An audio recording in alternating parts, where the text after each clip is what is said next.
Hey, what's up guys? So we're starting the 1JZ E36 swap today. Got it up in the air, took the hood off yesterday, drained all the fluids, took off the air intake, and then right now I'm just gonna pull off up here so we can get back there a little bit easier. I'm gonna pull off the front bumper, headlights, all this front stuff.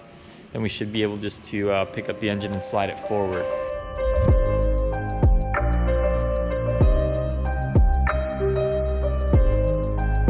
So I took off this top part over here. You had to remove the windshield wipers. So that was pretty straightforward. Just I think it was a 14 millimeter. Yeah.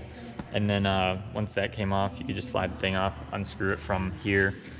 Then there was a back piece, screw right there, screw over there. Then that just slides out.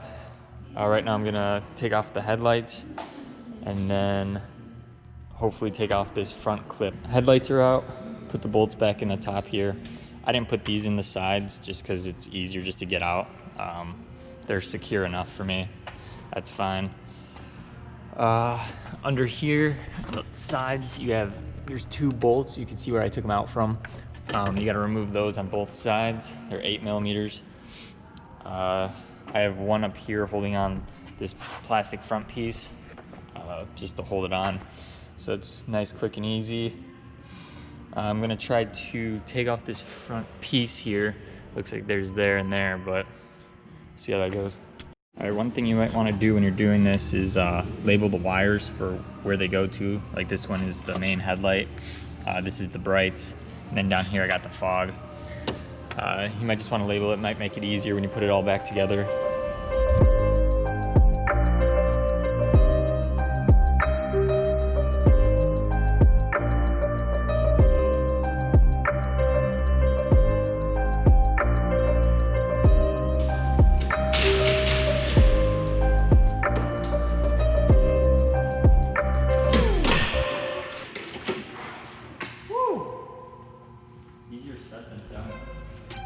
Front bumper is removed. Yeah.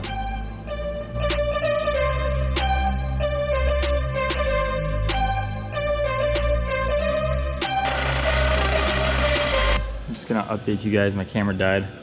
I took the exhaust off here, took off the bracket, took off the heat shield, and then now we're gonna try to do the drive shaft right after lunch. For the exhaust, I had to cut it because some of the bolts weren't coming off. Let's see here. Then in the front, we just disconnected the power steering reservoir down there. It's loose, so that'll come out easily. And from there, we're gonna pull the trans, and then we're gonna pull the engine. All right, we took out the back bolts for the drive shaft, took out the front bolts of the drive shaft. The drive shaft is over here. Now we're working on getting the transmission down. It's got a little clip in the front over there. And then the trans will be ready to unbolt. Disconnected the fuel lines. Transmission is unbolted underneath, kind of just hanging there. We're just gonna pull it all out at once. So we're gonna start sliding the jack under there. You hook the chain up right here and around the exhaust manifold underneath. There's no really point over here to do it from, so we kind of just wrap it around. So we had to put a pry bar here, lift up a little bit to get the oil pan to clear this subframe. And then after that, it kind of just like popped up, letting it drain a little bit.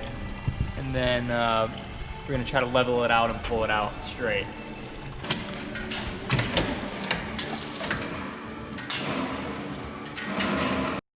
All right, so the engine's out of the car. Tomorrow we're just gonna clean up the engine bay here. We're gonna clean or replace these lines down here for the power steering for the rack. And then we're gonna test fit the engine and all the sub parts and go from there. So today we're just gonna clean out the engine bay here, plan everything. We're just test fitting on or attaching the Collins adapter kit. I'm gonna vacuum up all this crap up there, inside there, clean this up a little bit for that to go in.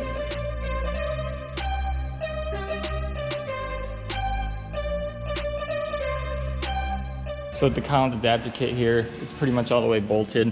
If you run the aftermarket oil pan to, I think it's rear sump or mid sump, whatever you want to call it, this bottom bolt down here is really close to lining up. And then you got one right here where the oil pan doesn't have it, and it's just not gonna line up. So you just have to miss one of those. But there's tons of bolts around, it should be fine. So we got the clutch, the flywheel with the Collins adapter kit. This is the E36 clutch. And then the 1JZ fitting for the Collins adapter kit. It's all installed on there. Engine bay is clean for the most part. Gotta do some final touches. It's a lot better than it was. This is actually silver.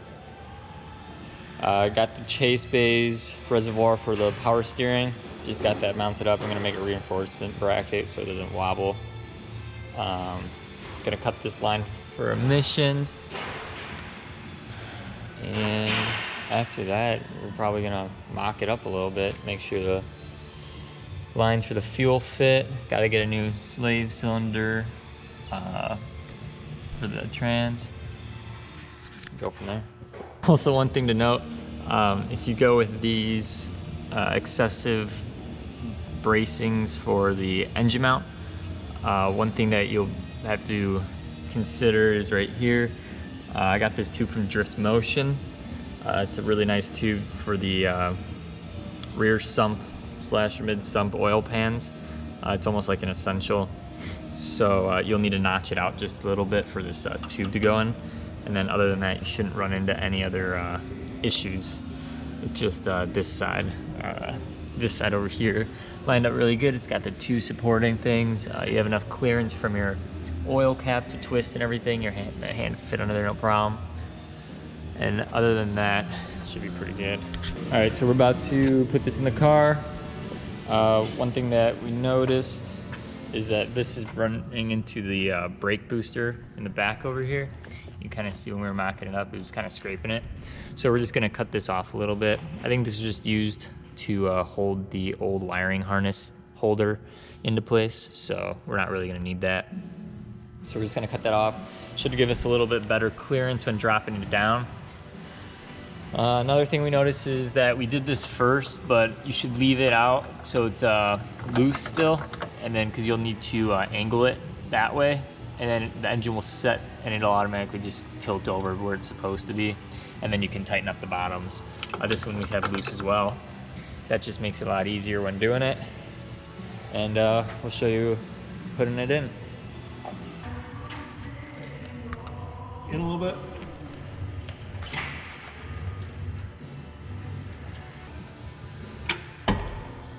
Almost. There you go. So we mounted the engine in the car. We kind of got it mocked up. We have to figure out the transmission next. But for now, we can see the fitment. It's a little tight back here, so we're gonna see if we can figure something out so it can tilt back a little bit more.